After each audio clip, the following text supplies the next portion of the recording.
नमस्कार दोस्तों, स्वागत है आप सभी का हमारे इस चैनल शास्त्र गुरु वॉइस पर। दोस्तों, लगभग 400 वर्षों बाद 14 अक्टूबर 2023 दिन शनिवार को एक बेहद ही दिव्य और दुर्लभ अद्भुत संयोग बनने जा रहा है, क्योंकि इस दिन सर्वपित्री अमावस्या होने के साथ साथ इस साल का अंतिम और सबसे बड़ा सूर्य ग्रहण शनिवार के दिन लगने जा रहा है। दोस्तों, यदि आप भी आपके घर की सुख शांति, संतान की कमी और धन की कमी या कर्ज से परेशान हैं, या आपका भाग्य आपका साथ नहीं दे रहा है, तो ये दिन आपके लिए विशेष होने वाला है। और यदि इस दिन आप मिट्टी के दिए से जुड़ा ये असरदार और चमत्कारी आसान सा उपाय कर लेते हैं, तो आप देखेंगे कि कुछ ही दिनों में आपकी सभी समस्याओं का हल संपूर्ण रूप से हो जाएगा। दोस्तों, इस बार साल 2023 कई बार अद्भुत संयोग लेकर आया है, पर दोस्तों 14 अक्टूबर 2023 का दिन बेहद विशेष होने वाला है, क्योंकि इस दिन पितृपक्ष की समाप्ति के साथ साल का आखिरी और सबसे बड़ा अंतिम सूर्य ग्रहण पड़ने जा रहा है।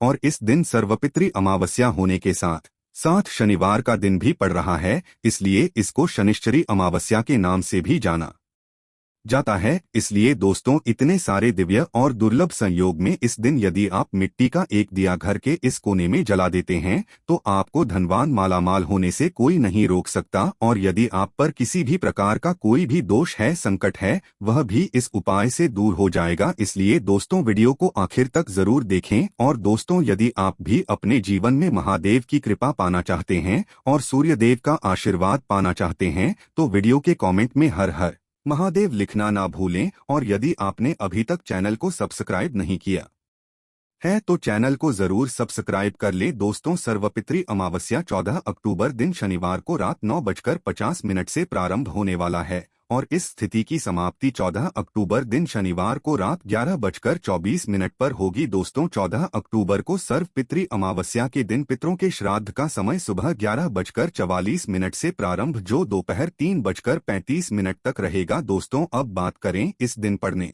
वाले सूर्य ग्रहण की, तो ये सूर्य ग्रहण भारत में भी दिखाई देगा, इसलिए इसका पूरा प्रभाव देखने को मिलेगा। पर दोस्तों, आपको बता दें कि ज्योतिष शास्त्र के अनुसार सूर्य ग्रहण का सूतक काल जो होगा वह मान्य होगा। इस सूर्य ग्रहण का अशुभ असर कुछ राशियों पर देखा जा सकता है। आपको बताना चाहेंगे कि 14 अक्टूबर को पड़ने वाला साल 2023 का असर भारत सहित कई देशों पर पड़ेगा। ये ऑस्ट्रेलिया, साउथ अफ्रीका और अटलांटिक कई देशों में देखने को मिलेगा। साथ ही दोस्तों, अब बात करें यदि सूतक काल की, तो ग्रहण काल यानी 8:34 से शुरू होकर 2:05 तक रहेगा, यानी कि सूतक काल 14 अक्टूबर को सुबह 8:34 से ही प्रारंभ होगा। तो आइए दोस्तों, अब आपको बताते हैं दिए से जुड़े चमत्कारी उपाय के बारे में। दोस्तों, दिए से जुड़े इस उपाय को आपको शाम को सूर्यास्त के बाद या रात्रि के समय करना है। किसी अन्य ऐसे ना करे। शाम को अच्छी तरह से हाथ पैर धोकर स्वच्छ वस्त्र पर ध्यान करें, फिर एक दिया लेकर दिए में रुई की बाती लगाएं। दिए में शुद्ध घी ना हो तो शुद्ध सरसों का तेल ले सकते हैं। इस दिए में थोड़े से काले तिल भी डाल दें। इस उपाय के लिए आप मिट्टी का या किसी भी धातु का दिया ले सकते हैं,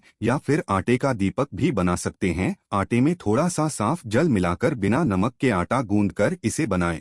इस दीपक को आपको अपने घर के सबसे दक्षिण कोने में रखना है। यदि घर को ना रिक्त नहीं है, तो आप रसोई घर के दक्षिण कोने में इसे रखकर जलाएं। वहां भी रिक्त स्थान नहीं है, तो घर के अन्य किसी भी कमरे में या घर के मंदिर के पास साफ स्थान पर इस दीपक को रखें। दीपक को ऐसे रखें कि इसकी बात ही दक्षिण दिशा की तरफ हो, यानी कि इसकी लौ दक्षिण की तरफ होनी चाहिए, जो कि पितृ की दिशा मानी जाती है। मान्यता है कि इस दिशा से पितर धरती पर आते हैं। ऐसा माना जाता है कि यह दीपक पृथ्वी लोग छोड़ते समय पितरों के मार्ग को प्रकाशित करता है। इस दीपक को अवश्य दें। सीधे जमीन पर ना रखें। दिए के नीचे कोई थाली रखें या फूल की पंखुड़ियां या थोड़े से साबुत चावल रख दें। सीधे जमीन पर रखा हुआ दीपक अपूर्ण माना जाता है। दीपक जलाने के बाद सबसे पहले आप प्रथम पूज्य गणेश जी का स्मरण करके उन्हें नमस्कार करें। फिर भगवान विष्णु और महालक्ष्मी का स्मरण कर उन्हें नमस्कार करें। चित्र देवता को नमस्कार करें। ईश्वर से पितरों को मोक्ष मिलने हेतु प्रार्थना करें। पितरों से पितृ दोष से मुक्ति दिलाने की प्रार्थना करें। परिवार के सदस्यों कृपा दृष्टि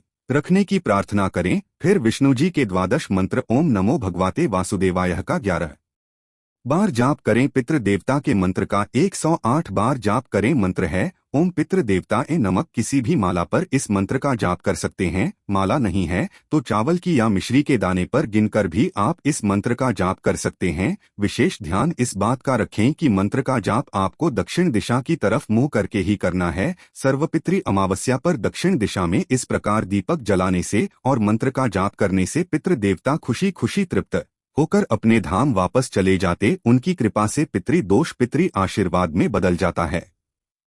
मंत्र का जाप करने के बाद आप अपने पितरों को, अपने पूर्वजों को नमस्कार करें। दोस्तों, यह उपाय करते समय कुछ बातों का विशेष ध्यान रखें। स्वच्छता और पवित्रता का तो आपको ध्यान रखना ही है, जैसे आप पूजा पाठ के वक्त करते हैं, और इसे केवल और केवल अपने घर में ही करना है। यदि आप किसी और के घर गए हुए हैं तो उनके घर में आप अपने पितरों के निमित्त दीपक न जलाए, और परिवार का कोई भी सदस्य इसे कर सकता है। घर का स्त्री कोई भी कर सकता है, केवल महिलाएं मासिक धर्म के दौरान इस उपाय को ना करें। पितृपक्ष के दौरान जो भी सावधानियां आप बरते हैं सर्व पितृ अमावस्या पर भी करते। श्राद्ध कर्म के दौरान लोहे के बर्तन का इस्तेमाल ना करें। इस दिन इत्र या परफ्यूम ना लगाएं। श्राद्ध क्रम में इत्र का इस्तेमाल करने से पितृदोष लगता है। ब्राह्मणों को चटाई या लकड़ी के आसन पर ही बिठाए। ब्राह्मण को भोजन करवाते समय मौन रहें और उनके भोजन से पहले आप खाना न खाएं। ब्राह्मण भोज करने बाद पितरों को मन में याद कर भूल चूक के लिए क्षमा याचना करें। इस दौरान कोई वाहन या नया सामान न खरीदे। रोजाना की जरूरत के अलावा कोई भी नया सामान पितृपक्ष में नहीं खरीदना चाहिए। पितृपक्ष के दौरान नाखून नहीं काटने चाहिए, तो बाल भी ना काटे, दाढ़ी ना बनाएं। पितृपक्ष में गायों, ब्राह्मण, कुत्तों, चींटियां, बिल्लियों आदि को भोजन अवश्य ही कराना चाहिए। पितृपक्ष के दौरान क्लेश कला ना करें, प्रेम से रहे, किसी की निंदा या चुगली ना करे। दोस्तों, दूसरे दिन सुबह चावलों को पक्षियों को डाल दें। यदि आपने आटे के दिए का इस्तेमाल किया है तो उस दिए के टुकड़े करके पक्षियों को खिला दें। यदि मिट्टी का या धातु के दिए का इस्तेमाल किया है तो आप उस दिए को दोबारा इस्तेमाल कर सकते हैं। सर्वपितृ अमावस्या पर दान दक्षिणा दिए बिना ब्राह्मण या किसी संत को खाली हाथ ना जाने दें। इस तरह की कोई भी गलती आपके पूर्वजों को नाराज कर सकती है। द्वार पर आए व्यक्ति को कुछ ना कुछ देना चाहिए। मान्यताओं के अनुसार पितृ विदाई के दिन आटा, चावल या तिल का दान अत्यंत शुभकारक होता है। यूं तो पूरे पितृपक्ष में तामसिक भोजन और मांस मदिरा से बचना चाहिए, लेकिन सर्वपितृ अमावस्या पर भी इसका विशेष ध्यान रखें। इसके अलावा लहसुन, प्याज आदि खाने से बचें। इस दिन मसूर की दाल, अलसी, कुल्थी आदि का भोजन शुभ माना जाता है। सर्वपितृ अमावस्या के दिन जाने अनजाने में की गई गलती के लिए भगवान से क्षमा मांगे और ऐसा कोई कार्य न करें जिससे आपके पितर आपसे नाराज हो जाएं। मान्यता पितरों को प्रसन्न करके ही विदा करना चाहिए, ताकि वे जाते समय खूब सारा आशीर्वाद दे और प्रसन्न होकर विदा ले। इस दिन यदि श्राद्ध, तर्पण या पिंडदान न कर सके तो अपने पितरों के निमित्त विशेष भोजन बनाएं। पंचबली अवश्य दें। ब्राह्मण को भोजन अवश्य कराएं। गाय को, कौए को, कुत्ते को, बिल्लियों को भी भोजन अवश्य दें।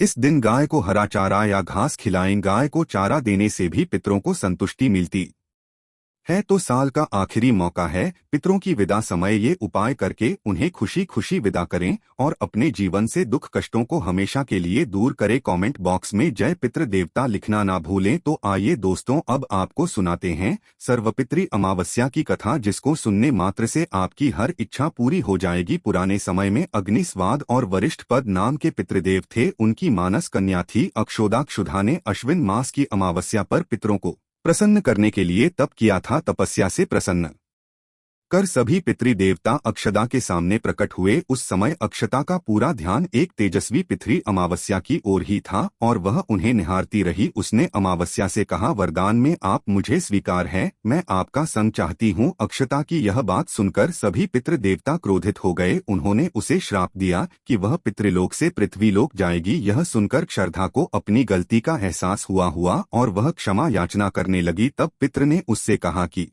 वह मत्स्य कन्या के रूप में जन्म लेगी। भगवान ब्रह्मा के वंशज महर्षि पाराशर उस मत्स्य कन्या को पति रूप में मिलेंगे और उसके गर्भ से भगवान वेदव्यास जन्म लेंगे। इसके बाद फिर श्राप मुक्त होकर वह फिर से पितृलोक में वापस आ जाएगी। सभी पितरों ने अमावस्या की प्रशंसा की और वरदान दिया कि आपने सौंदर्य और स्त्री के आगे अपने मन को भटकने नहीं दिया और अपने संयम और नियम पर आप टिके रहे। इसलिए आज से यह तिथि आपके नाम से अमावस्या के रूप में जानी जाएगी। मान्यता है कि इसे यह दिन पितृमोक्ष अमावस्या के रूप में प्रसिद्ध हुआ है। तो यह थी आज की विशेष जानकारी। आशा है कि आज की इस प्रस्तुति में बताई गई जानकारी आपको कैसी लगी, मुझे कमेंट बॉक्स में जरूर बताएं। जय सूर्य देव भगवान।